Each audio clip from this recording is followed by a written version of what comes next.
اور میں یہ بھی کہنا چاہتا ہوں کہ آپ کا آج ایک بہت بڑا رول ہے اس پاکستان کو وہ پاکستان بنانا جس مقصد کے لیے ملک بنا تھا۔ اگر آپ علامہ اقبال ان کی آپ ساری جو ان کا جو فلسفہ پڑھیں تو وہ ان کی جو خواب تھی پاکستان کی، وہ ایک بڑی عظیم خواب تھی، ایک بڑا ذہن تھا، اس کی خواب بھی بڑی تھی، اور جو وہ پاکستان کا تصور تھا وہ ایک زیادہ تر لوگ سمجھتے نہیں ہیں بدقسمتی سے۔ وہ یہ پاکستان کو دیکھنا چاہتے تھے ایک ایسا ملک جو کہ ایک ساری دنیا کے لیے ماڈل بنے گا کہ اصل میں اسلام کیا ہے، کیونکہ مسلمان اسلام سے دور ہوتے گئے۔ اور ایک بہت عظیم مسلمان اسکالر تھے محمد عبدو، تو میں ان کا پڑھ رہا تھا کہ وہ جب آج سے پتہ نہیں 125 سال پہلے وہ جب مغرب گئے اور پھر جب مغرب سے واپس آئے، مصر واپس آئے، تو انہوں نے مغرب میں کہا کہ وہاں اسلام تو نہیں تھا، نہیں وہاں مسلمان تو نہیں تھے لیکن اسلام بڑا دیکھا، اور جب واپس مصر میں آئے تو کہا مسلمان تو بہت ہیں لیکن اسلام نظر بہت کم آتا ہے۔ مقصد کہنے کا یہ ہے کہ ہم نے اس ملک کو وہ ملک بنانا تھا جو دنیا نے دیکھ کے تو ہمیں متاثر ہونا تھا، جس طرح جب مسلمان تاجر گئے انڈونیشیا اور ملیشیا میں تو وہاں کوئی فوج نہیں مسلمانوں کی گئی تھی، ان کے کردار کو دیکھ کے لوگ مسلمان ہونا شروع ہو گئے۔ اور اگر آپ پڑھیں تاریخ کی کتابیں تو جب کروسیڈرز نے جب حملہ کیا مسلمان کی ریاستوں میں آج سے 1000 سال پہلے، تو وہ جو مسلمانوں کے متعلق لکھتے ہیں وہ بھی پڑھنے والی چیزیں ہیں کہ وہ ان کو ایسے متاثر ہوتے تھے، ان کے کیریکٹر سے، ان کی کلچر سے، ہر چیز سے وہ متاثر تھے۔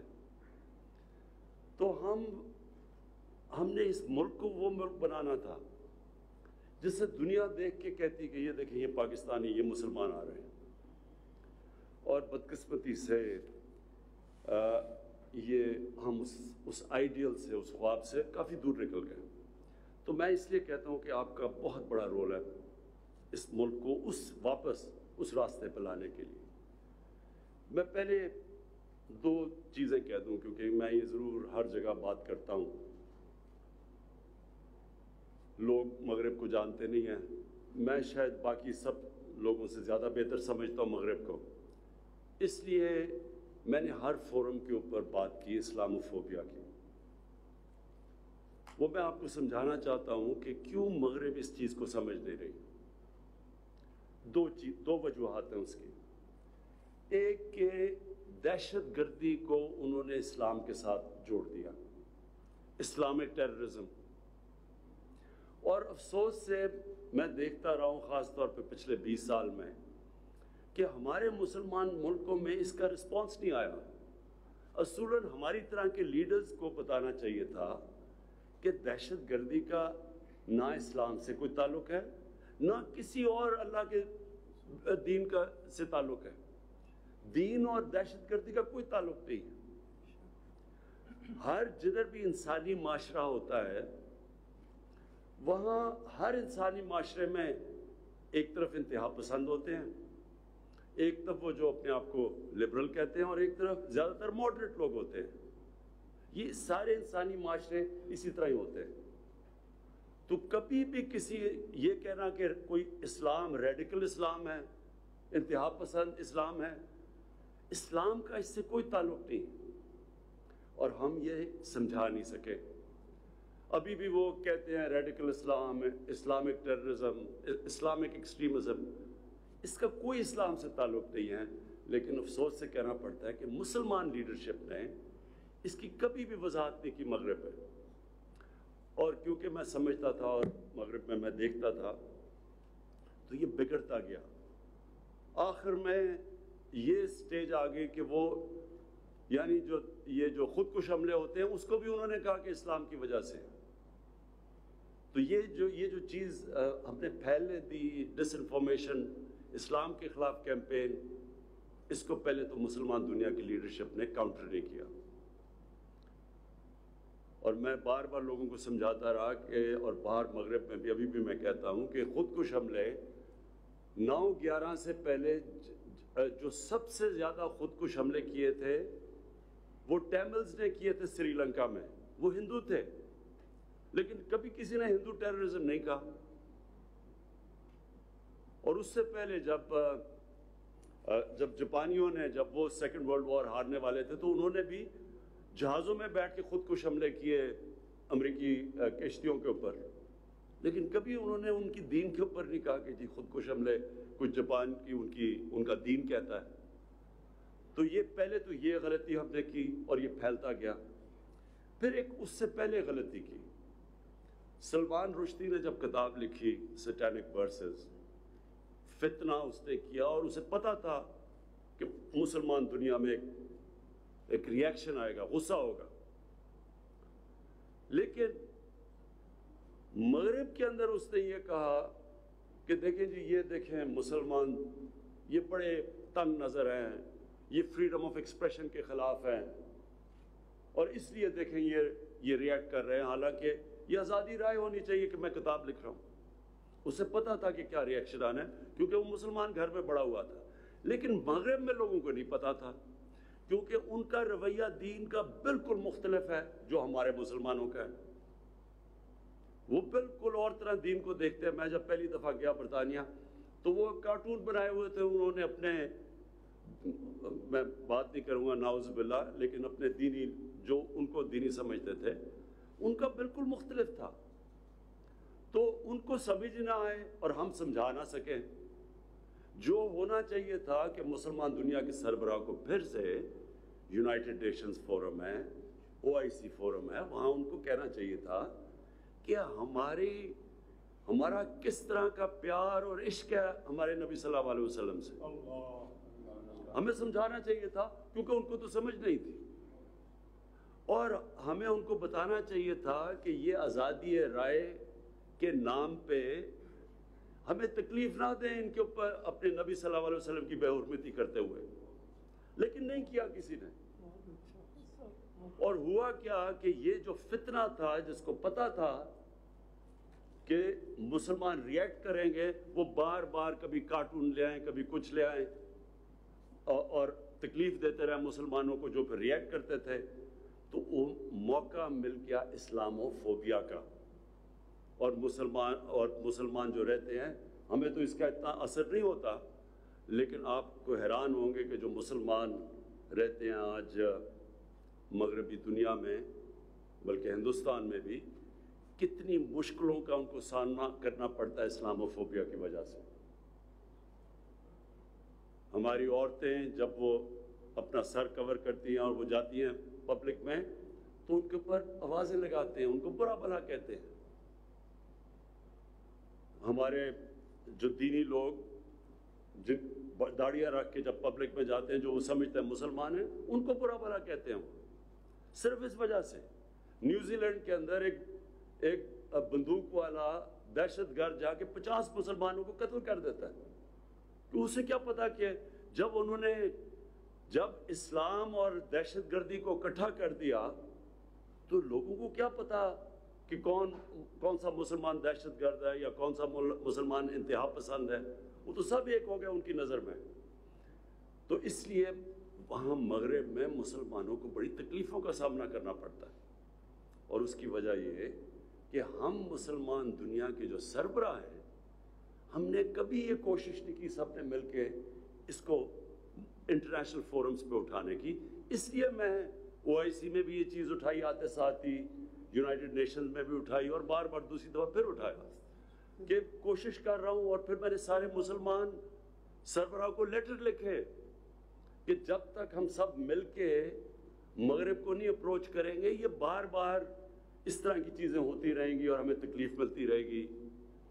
اور ان کو موقع مل جائے گا کہنے کا کہ دیکھیں جی کتنے تنگ نظر ہیں مسلمان.